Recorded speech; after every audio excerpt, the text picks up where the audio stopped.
Hi everyone, my name is Justin Ingram, and I'm going to be refuting a claim that creation is true because it's based on science, logic, and rational thought. Now, there's been a heated debate on where human origins originally derived from. Were we created by the divine creator, or did we just randomly happen? The truth is, we don't know. As of now, there is no clear-cut answer to the seemingly unanswerable question.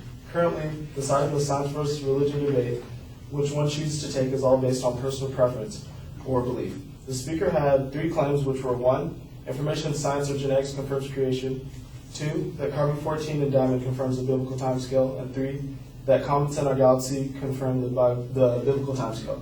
I'll be refuting these claims in the same order as the speaker. The speaker's first claim is that information in science or genetics confirms creation. While this may be a convincing argument, it has no hard proof confirming it as a fact that it confirms creation. Therefore, it does not confirm truth. One of the speaker's evidences was that every piece of information can always be traced back to a mind. While this may be true, we do not yet have the technology to trace back our origins to the mind of a creator, whether they're divine or not.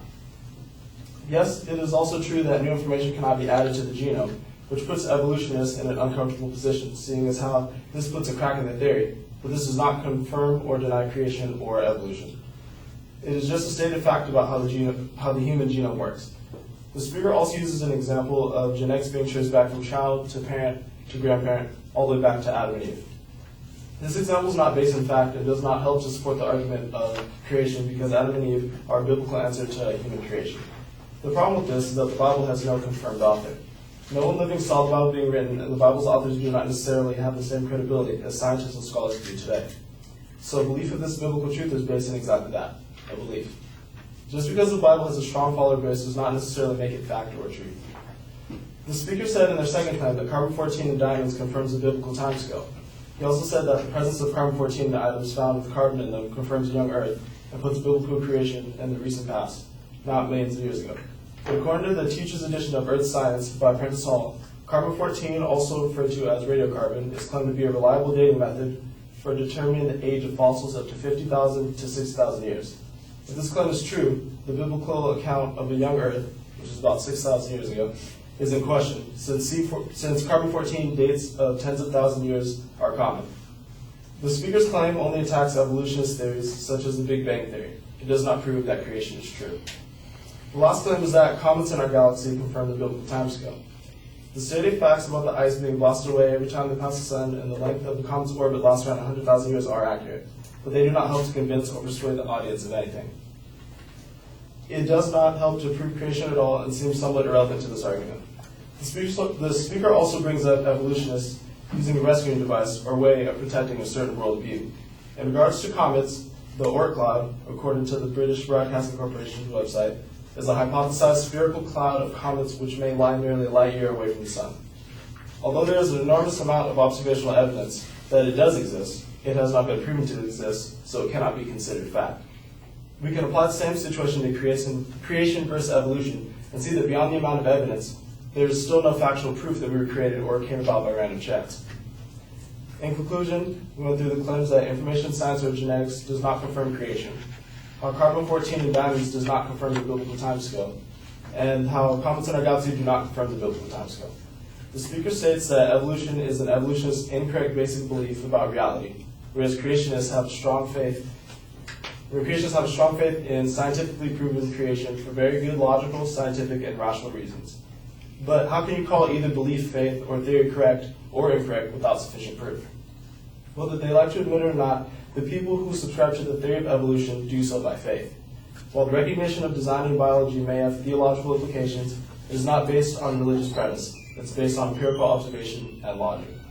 But this does not change the fact that there is still not enough proof to determine which theory is the correct one. The day we learn the answer to the question of our origins is the day that a theory will no longer be needed. Thank you.